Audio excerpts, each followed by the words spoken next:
Hello students आज मैं आलोचना करम तुम्हारे SSLC एग्जाम 2026 रिजल्ट किमान तारीख दी सकले कैसे एप्रिल माह दी एप्रिल माहर कौन तारीख दी मैं आज तुम्हारे जाना दी ठीक है। तो तुम्हारे भिडिओ सम्पूर्ण देखिए और जो एतियाলৈকে चेनेल तुम्हारे सब्सक्राइब কৰা নাই तो तुम्हारे सब्सक्राइब करो और भिडिओ लाइक कर दी ठीक है। आहक आम रिजल्ट कौन दिन दी आम चाई लওঁ।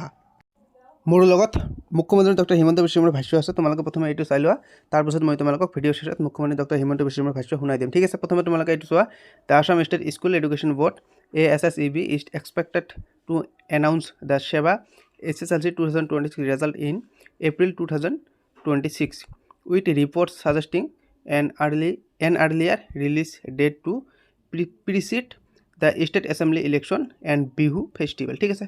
তোমালোকে তলত অলপমান চোৱা তলত তোমালোকৰ ৰিয়েল ডেট দি আছে একজাক্ট ডেট আজিলৈকে অহা নাই তোমালোকক যিসকল ইউটিউবাৰে দি আছে এইটো আসলতে ফেক নিউজ ঠিক আছে। একজাক্ট এতিয়ালৈকে অহা নাই তোমালোকক এটা টাইম দিছে ইয়াতে তোমালোকে চোৱা ৰিলিজ ডেট দিছে এক্সপেক্টেড ইন আৰ্লি এপ্ৰিল তোমালোকৰ এপ্ৰিল মাহৰ প্ৰথম সপ্তাহত দিব পাৰে বা এপ্ৰিলৰ প্ৰথমত দিব পাৰে 2 তাৰিখ 3 তাৰিখ বা ইয়াত তোমালোকক ফাৰ্ষ্ট উইক দিয়া নাই আৰ্লি কৈছে প্ৰথমতে দিব পাৰে আৰু তোমালোকক এটা দিছে এহেড অফ এপ্ৰিল 15 বিহু নহলে তোমালোকক বিহুৰ আগতে দিব হয়তো তোমালোকৰ ইলেকশ্যন আছে 9 এপ্রিল আমার ইলেকশন হয়তো ইলেকশন বাহির হলো ইলেকশন যদি আমার পার হয়ে যায় তেন্তে আমার 15 এপ্রিলের আগতেই দিব ঠিক আছে। তো বাকিবার তোমালোকে চোৱা আৰু মই এতিয়া তোমালোকক মুখ্যমন্ত্ৰী ডক্টৰ হিমন্ত বিশ্ব শৰ্মাৰ ভাষ্য শুনাই দি আছে তোমালোকে এইটো চাবা। অসমীয়া মাধ্যমত আসলে হাইস্কুল শিক্ষা পৰীক্ষাত অতি বেয়া হৈছে 8জন থাকে ষ্টুডেণ্ট 8জনো মানে পঢ়াই পাছ কৰিব নোৱাৰে। এতিয়া আপোনালোকে এই প্ৰশ্নখিনি শিক্ষকসকলক কৰিব লাগিব আকৌ তেওঁলোকে আন্দোলন কৰিলে আপোনালোকে পাব্লিচিটি দিয়ে মইতো আপোনালোককে বহুত দুখ দিম এইটো ক্ষেত্ৰত। কৰবাত যদি গভৰ্ণমেণ্টে শিক্ষকসকলৰ ওপৰত অলপ কঠোৰ হ'ব খোজে বা প্ৰশাসকসকলৰ ওপৰত কঠোৰ হ'ব খোজে তাতে আপোনালোকে মাজত আহি সোমাই দিয়ে। গতিকে আপোনালোকে যদি 2 বছৰ নোসোমাই মাজত একেবাৰে 100ৰ ওপৰত পাছ হৈ যাব। আপোনালোকে 2 বছৰ যদি কৈ দিয়ে যে আমি নোসোমাওঁ চৰকাৰে অলপমান চেনেহ মৰম কৰিব পাৰে আপোনালোকে পৰিৱৰ্তন 2 বছৰত দেখা পাই যাব। মইতো আৰম্ভ কৰিছিলোঁ যিসকলে কমপ্লিট ফেইল কৰিছিলে হেডমাষ্টাৰসকলক মাতি আনি মই কথাও সুধিছিলোঁ যিজনে মদ খাই মদ খোৱাটো অপেনলি কোৱাই দিছিলোঁ ৰাইজৰ আগত আপোনালোকে মাজত সোমাই গ'ল শিক্ষাগুৰুক অপমান কৰিলে অমুক কৰিলে মই বাদ দি দিলোঁ। এতিয়া ল'ৰাবিলাক ফেইল কৰিলে কিন্তু তাৰ পিছৰ বছৰ গভৰ্ণমেণ্ট স্কুল সকলোতে 100% পাছ কৰিছিলে। গতিকে শিক্ষকৰ মাজতো সকলো 5টা আঙুলি সমান নহয়।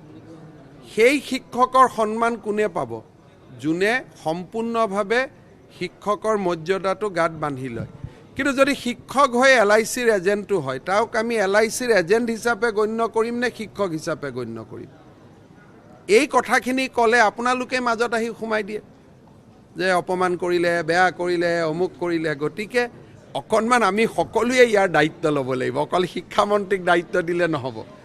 এই যে 8খন জিলা ইয়াতে 103খনত আপোনালোকে দেখিছে যে ল'ৰা পাছ কৰা নাই যদি ভিতৰত সোমাই যায় আপোনালোকে দেখিবই যে ইয়াত কোনো ডেস্ক বেঞ্চৰ প্ৰশ্ন নাই বিল্ডিঙৰ প্ৰশ্ন নাই দৰমহা সময়ত পাইছে কিন্তু তেওঁলোকে জানে যে চৰকাৰে কিবা একশ্যন ল'লে আমাকতো বচোৱা মানুহ বহুত আছে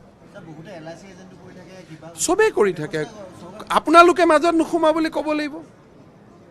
প্ৰশ্নটো আপোনালোকৰ কাৰণে বিপদ হয় নহয় মই ক'লোঁ নহয় মই এতিয়াও মোৰ ভিডিঅ'টো চাব 5 লাখ 6 লাখ ভিউ আছে মই সেবাত মাতি নি ইমান ধুনীয়াকৈ কৰিছিলোঁ লাগিলে মই এদিন অপমানে হ'লোঁ 10জন ছাত্ৰ যদি পিছত পৰীক্ষাত পাছ কৰে কোনটো বেছি প্ৰয়োজনীয় আমিতো মৰিম নতুন প্ৰজন্মটো ভাল হওক। গতিকে নতুন প্ৰজন্মৰ স্বাৰ্থত কোনোবাই যদি 2টা গালিও খালে সেইটোতো আপত্তি কৰিবলগীয়া নাই কিন্তু আপোনালোকে টক শ্ব' পাতি এনেকুৱা হুলস্থুল লগাই দিলে মই বাদ দি দিলোঁ আপোনালোকে কঠোৰ হ'বই নিদিয়ে। এতিয়া এজন মাজতে আমাৰ টেটৰ ল'ৰা ছোৱালীবিলাকে মোৰে লগত ভাল স্কুল এৰি ধৰ্ণা দিব গ'ল আপোনালোকেতো পেপাৰত ফ্ৰণ্ট পেজত দি দিলে ক'ব লাগিছিলে ধৰ্ণা দিয় দে ৰবিবাৰে দে স্কুল চলি থকা দিনটোত কিয় দিলি আপোনালোকে সেইটো প্ৰশ্নটো নুঠাই। শিক্ষকৰ ধৰ্ণা দিয়াত আপত্তি নাই গৰম বন্ধৰ সময়ত ধৰ্ণা দিব লাগে নহ'লে ৰবিবাৰে দিব লাগে স্কুল চলি থকা দিনাখন যেতিয়া ধৰ্ণা দিব যায় তেতিয়া আপোনালোকে এইটো নিউজ ফ্ৰণ্ট পেজত কৰিব নালাগে নহয় তেওঁলোকে উৎসাহ পায়।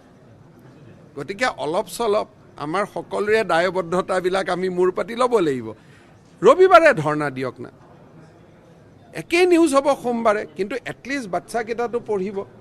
এই ধৰণৰ সচেতনতা অসমত আমি কৰিব পাৰিলে এই গণ্ডগোলবিলাক নহয়।